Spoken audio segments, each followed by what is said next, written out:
Alex Ferguson, Arsene Wenger, Phil Brown, the Premier League has been home to some of the finest managers in world football over the years. Just take right now as a snapshot in time, the league can boast the myriad of coaching talents made up of the likes of Jurgen Klopp, Pep Guardiola and Carlo Ancelotti. Not everyone who's managed in the Premier League is a legend of the game though, and some really haven't lived long in the memory. Today, I'm going to take a look at 7 Premier League managers that you probably think about roughly as often as the Irish guy thinks about washing his scarf, before taking a look at how they're filling their time now. Here are 7 forgotten Premier League managers. Where are they now? Pepe Mel, Las Palmas. You may recall that West Ham appointed Roy Hodgson midway through the 2010-11 season, who did such a great job that he landed the England national team job. So yeah, thanks for that, baggies. Hodgson was replaced by Steve Clarke, who had a great first season, before things all started to fall apart. Clarke was sacked in January 2014 and replaced by the one and only Pepe Mel. The former La Liga and Segunda Division striker managed 17 games at the Hawthorns, winning 3, drawing 6 and losing 8, giving him the worst win percentage of any baggies boss since Nobby Stiles in the mid-1980s at the time. That was before Alan Pardew came along, of course. The utter ineptitude of Norwich City, Fulham and Cardiff City kept West Brom up that season, despite their awful form, but that didn't keep Mel in the job. He soon returned to his former club Real Betis, but he now manages Canary Islanders Las Palmas of the Segunda Division. Dave Jones, consultant at Bury. A man who has had not 1 but 2 stints in the Premier League, totaling 3.5 seasons all told, it's quite impressive just how forgettable Dave Jones really is. Jones was first handed a Premier League gig at Southampton following the impressive work they had done at Stockport County, replacing Graham Souness as the Saints' new first-team boss. Jones guided the club to a 12th place finish in his first season, 17th in his second season, and he was sacked roughly halfway through his third season and replaced by Glenn Hoddle. Next up was a spell with Wolves, where Jones won promotion to the Premier League, but was relegated the following season, sacked, and incredibly, replaced by Glenn Hoddle once again. Jones has since managed Cardiff City, Sheffield Wednesday and Hartlepool United, but he now works as a consultant to Bury. Since Jones arrived at Bury, the club have struggled to pay their players, been expelled from the EFL and faced with High Court winding up orders, so it hasn't been the smoothest ride. Darren Moore, Doncaster Rovers.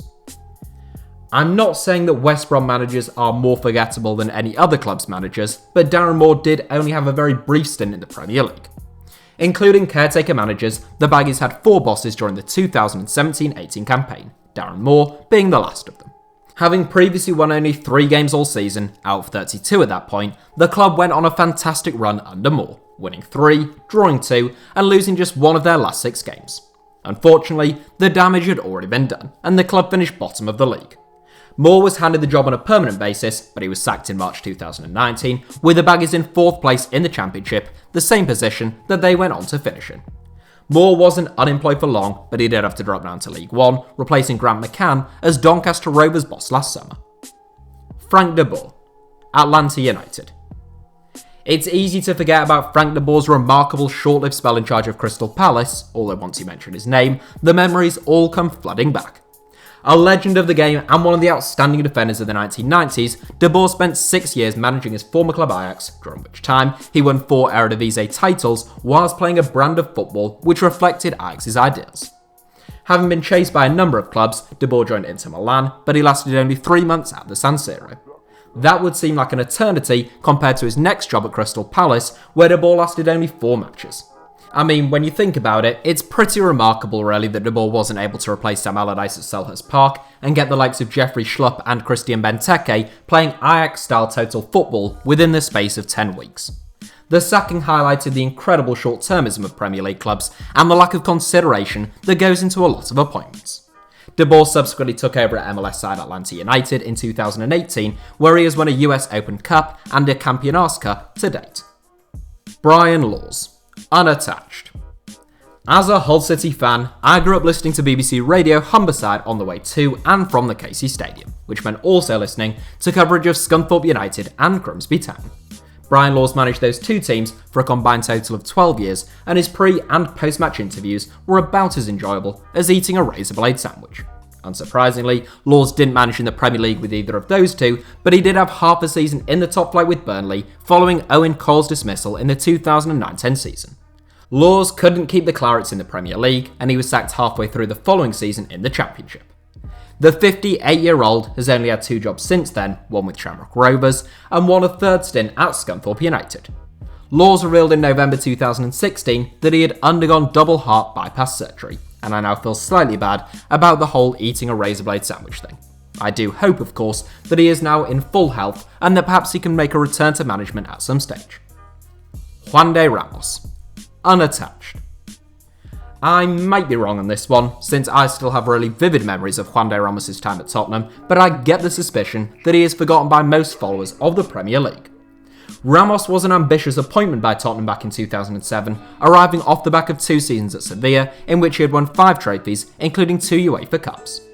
Ramos apparently turned down Tottenham in the summer of 2007, but a 4-year contract worth £6 million a year proved too much to turn down after Martin Jol was sacked in October. Ramos inherited a side that was in the relegation zone, and despite lifting them up to 11th place, results remained poor in truth. The following season, Tottenham didn't win a single one of their first 8 games, and Ramos was sacked after exactly 12 months in charge, with the club back where they were when he had arrived, in the relegation zone. The Spaniard has since managed Real Madrid, CSKA Moscow, Dnipro, and Malaga, but he's currently out of work, and if nothing else, Tottenham fans should at least remember him as the man who brought Luka Modric to White Hart Lane. Dave Merrington. Commentator. Dave Merrington is a man who can't be forgotten in Southampton, given that he now commentates on Southampton games for BBC Radio Solent, but one suspects his Premier League managerial reign is now forgotten to most outside of the region. Merrington has spent close to 40 years in Southampton, despite having been born in the northeast, having arrived at the Dell as a youth team coach in 1983. It was in the 1995-96 season, following Alan Moore's departure, that Merrington took charge of the Saints' first team. In a pretty forgettable season, Southampton only won 9 games, surviving relegation by only goal difference. Merrington was replaced by Graham Souness at Southampton, who was, in turn, replaced by Dave Jones, who brought Merrington back into the fold as a coach. He departed again once Jones was replaced by Glenn Hoddle, and as mentioned, the 75-year-old now works in local commentary. That is it for today's video. I know it was a bit of a random one, but I'm under restraints in as much as I have to make a video a day, and I had to go to hospital on Monday, so I really didn't have long to make a video. Anyhow, thankfully, I'm not dying, yet, which is a relief, and sometimes the random ones go down well anyway. So I hope you all enjoyed this video, please smash the like button if so, and as always, feel free to subscribe to the channel.